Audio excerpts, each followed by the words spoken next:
Hello সবাইকে, আসসালামু আলাইকুম। কেমন আছেন আপনারা সবাই? আশা করি যে যেখানে আছেন ভালো আছেন, সুস্থ আছেন। তো আজকে কিন্তু একটা মজার রেসিপি রান্না করা হবে। সেটা হচ্ছে আমার নানুর হাতের একটা মশলাদার ডিম প্যাঁচানো।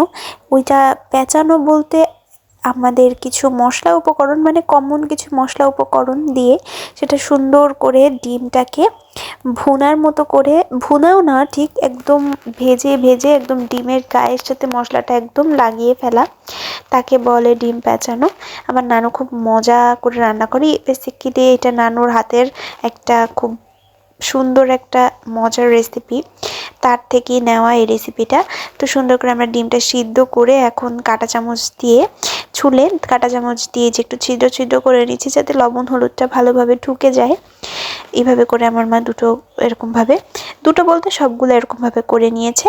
আমরা বাসায় 4 জন মানুষ, তাই 4টা নিয়েছি, আপনারা বেশি হলে বেশিও নিতে পারেন। আর এখানে আছে পেঁয়াজ কুচি, একটু বেশি পরিমাণে পেঁয়াজ কুচি নিতে হবে। আর পেঁয়াজটা আপনারা চাইলে ব্লেন্ডারে ব্লেন্ড করে নিতে পারেন, কিন্তু এই ক্ষেত্রে হবে হবে কি ভালো, ডিমটা একদম পেঁচবে না। মিহি করে বাটা হবে ঠিকই, কিন্তু হাতে বাটার একটা কিন্তু অন্যরকম মজাই আলাদা। তো যার কারণে আমরা পাটায়, শিলপাটায় পেঁয়াজটা সুন্দর করে মিহি করে বেটে নিচ্ছি। এবং আমাদের যে গুঁড়া মশলাটাও আমরা ইউজ করব, সেটাও কিন্তু আমরা পাটায় একটু হালকা পানি দিয়ে একটু ঘষে নিব, যাতে সুন্দর করে মিহি হয়ে যায় এবং ডিমটাও সুন্দর করে একদম মশলার সাথে একদম পেঁচিয়ে একদম ডিমটা দেখা না যায়। তো সেভাবে করে আমাদেরকে এটা সুন্দর করে বাটতে হবে।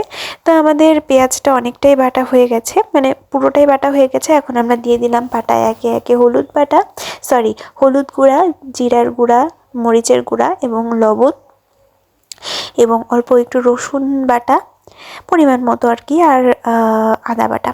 তো এটা দিয়ে সুন্দর করে এখন মিহি করে আমরা বেটে নিব। মানে মিহি করে বলতে ওই যে গুঁড়া, যেই গুঁড়া গুঁড়া ভাবটা থাকে, একটু পানি দিয়ে একটু আর একটু পাটার সাথে একটু করে নিচ্ছি, একদম সুন্দর মিহি হয়ে যাবে। তো এটাকে আমরা সবগুলাই একসাথে আর কি করে নিব, মশলাটা আলাদা আলাদা ইউজ করব না। সুন্দর করে মিশিয়ে নিচ্ছিলাম আর কি। তো আমাদের মশলাগুলো করা হয়ে গেছে। এখন আমরা ডিমটা একটু হলুদ লবণ একটু মরিচের গুঁড়া দিয়ে হালকা করে একটু ভেজে নিব।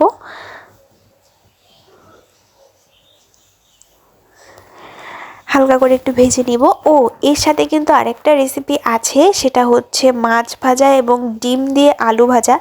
এই পুরো রেসিপিটাই আসলে ব্যাচেলারদের জন্য খুবই খুবই কার্যকরী একটা রেসিপি।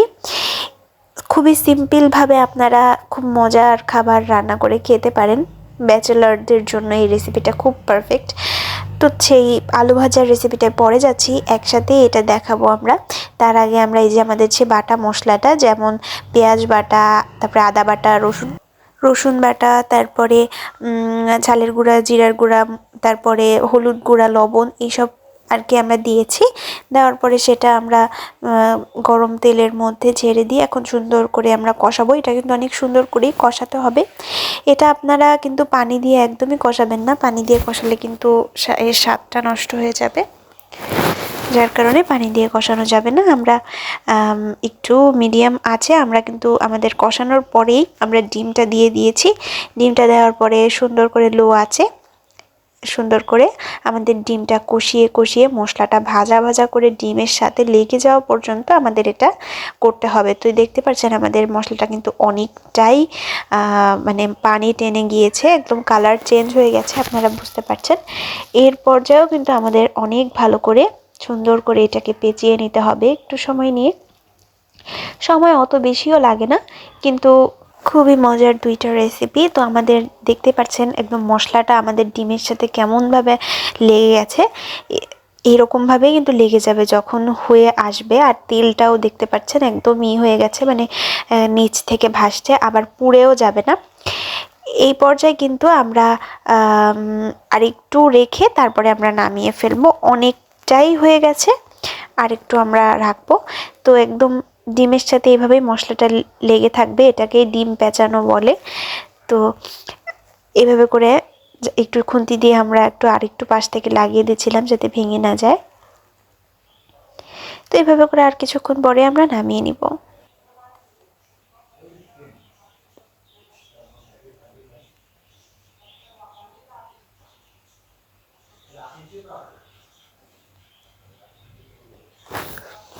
তো এই পর্যায়ে আমরা দেখতে পাচ্ছি অনেকটাই একদম হয়ে গেছে। একটু বেশি আমরা একটু ভাজা ভাজা করে নিয়েছিলাম। একদমই দেখুন এরকম ফাইনাল লুকটা এসছে। খুবই মজাদার, খুবই মজাদার, খুবই মজাদার। অবশ্যই আপনারা বাসায় ট্রাই করবেন এবং রেসিপিটি ভালো লেগে থাকলে অবশ্যই আমাদের পাশে থাকবেন। এবং এটা কিন্তু ফুল ব্যাচেলারদের জন্য একটা রেসিপি। এভাবে আপনারা করে খেতে পারেন। যেহেতু ব্যাচেলারদের হাতে খুবই কম টাইম থাকে আর রান্নাও করতে একটু ঝামেলার মনে হয়, এটা কিন্তু একদমই ঝামেলার হয় না। এরপর আমি চলে আসলাম ডিম দিয়ে আলু ভাজি এবং আমরা একটা মাছ ভাজি করেছিলাম। কেন জানি আমার মা মাছ ভাজি করেছিল। তো মাছ ভাজি তো সবাই করতে পারে। তো এই জায়গায় আলু আমরা দেখতে পাচ্ছি কুচি কুচি করে কেটে নিয়েছি। এটা খুবই সিম্পল, খুবই সিম্পল, ব্যাচেলারদের জন্য একদম পারফেক্ট, ঝটপট হয়ে যাওয়ার মতো। তো আলুটা আমরা কেটে নিয়ে এখন আমরা নিয়েছি একটা ডিম, কাঁচামরিচ, তারপরে পেঁয়াজ কুচি, তারপরে আছে এখানে একটা মাছ। তো এই মাছটা আমরা আলু ভাজির সাথে খাওয়ার জন্য রেখেছিলাম।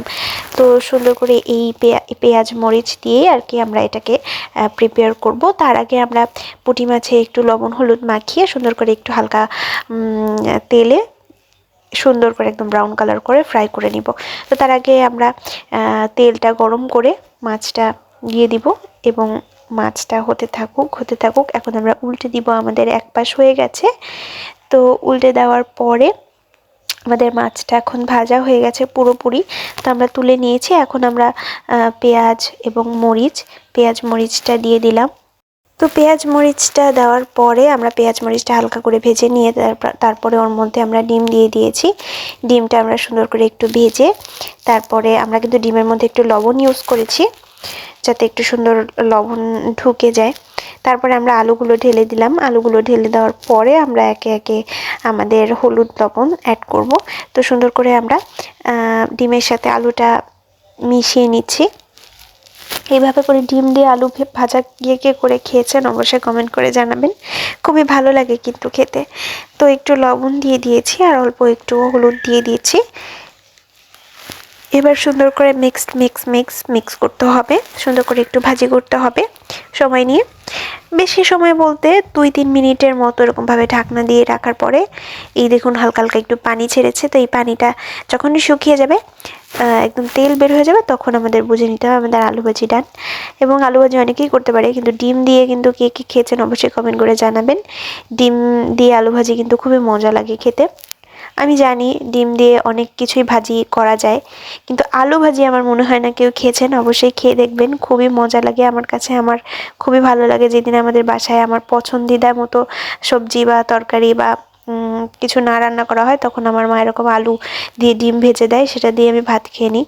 তো সুন্দর করে এখন দেখতে পাচ্ছেন আমাদের অনেকটাই ভাজা হয়ে গেছে এবং নিচ থেকে অনেকটা তেল তেল আসছে। তো একটু পরে আমরা এটাকে নামিয়ে নিব। তো আমাদের হয়ে গেছে। আমরা এখন নামিয়ে নিচ্ছি গরম গরম আলু ভাজা এবং মাছ ভাজা উপরে দিয়েছি।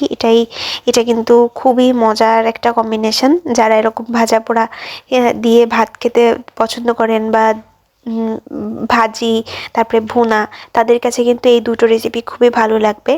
এক ডিম পেঁচানো এবং আলু ভাজি এবং মাছ ভাজা। তো ভিডিওটি ভালো লেগে থাকলে পাশে থাকবেন। ধন্যবাদ।